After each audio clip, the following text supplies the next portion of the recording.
Hey everyone, it's me, Tim. I hope you guys are all well. I have some super exciting news to share with you guys today. Something I've been doing with my downtime for the last year is I have been writing a cookbook.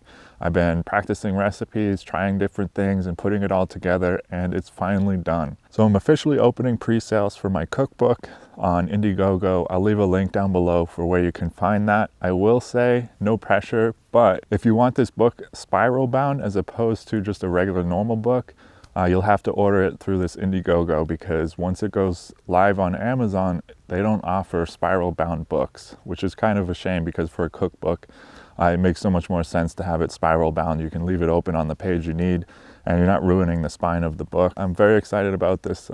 I'm excited to see what you guys think about it. I think it'll really help you guys step up your camping game, make some much better food around camp. Here's a look at inside the book at some of the recipes. And anyway, so if you're interested in buying this book, you can go over to IndieGoGo. I'll leave a link down below, like I said, and I will catch you guys in the next video. Ride safe.